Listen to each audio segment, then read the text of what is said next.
이번 갤럭시 폴드 출시 연기에 따른 파장과 전망 취재 기자와 짚어보겠습니다. 서주연 기자 나와 있습니다. 서 기자, 처음에 삼성전자가 보호막 벗긴 것 때문에 문제가 생긴 거다 이런 식으로 얘기했을 때는 사태가 이렇게까지 커질 거라고는 예상하지 못했는데 결국 출시 연기까지 가게 된 배경을 좀 처음부터 짚어보죠.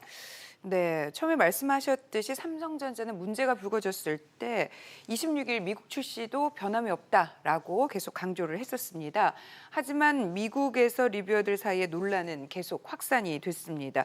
결국 품질 논란 속에서 출시를 강행했다가는 자체 사태가 최악으로 치달을 수 있다라고 보고 출시 연기를 결정한 것으로 분석이 되고 있습니다. 네, 그렇군요. 그러면 결국은 삼성전자가 스스로 이 기기의 결함을 인정한 셈인데 후폭풍은 어떻게 예상됩니까? 일단 향후 폴더블 폰 시장에서 화웨이 그리고 애플과의 경쟁에서 우위를 장담하기는 좀 어려울 수도 있다라는 얘기가 나오고 있습니다. 예. 사실 삼성의 갤럭시 폴드는 세계 최초의 폴더블 폰 타이틀을 차지하면서 정체된 글로벌 스마트폰 시장의 자체를 키울 것으로 기대를 모았었는데요. 이번 출시가 잠정 연기가 되면서 기대가 실망으로 바뀔 수밖에 없는 그런 상황이었습니다. 일부에서는 이번 출시 연기로 이 폴더블 폰 자체에 대해서 소비자들에 대한 기대도 일정 부분 깨진 것이 아니냐라는 지적도 나오고 있습니다. 다만 삼성이 출시 연기를 선택한 것에 대해서 그나마 잘한 선택이다, 또 차선을 택한 것이다라는 평가도 나오고 있습니다. 그렇군요. 어쨌든 출시가 미뤄진 건데 언제까지 미루겠다라고는 삼성에서 결정하지 않았단 말이죠. 이게 문제 해결에 시간이 얼마나 걸릴까요?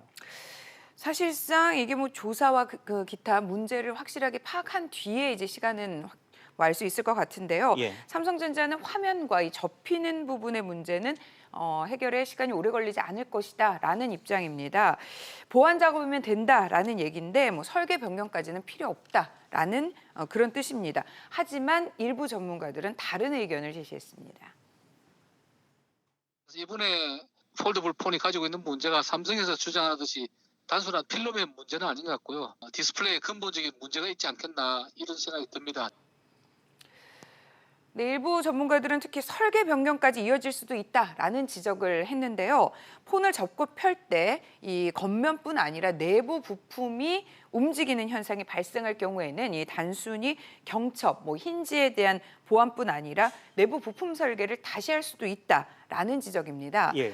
이 경우에는 출시 연기 사태가 아무래도 장기화가 불가피할 것으로 보입니다. 그 정도가 아니라면 보완 작업을 거쳐서 이르면 다음 달 갤럭시 폴드를 만날 수 있을 것으로 예상이 됩니다. 예. 이번 사태를 삼성이 어떻게 해결하느냐에 따라서 폴더블 폰 시장은 물론 삼성전자의 신뢰도에도 큰 영향을 미칠 것으로 예상이 되고 있습니다. 네, 서 기자 잘 들었습니다.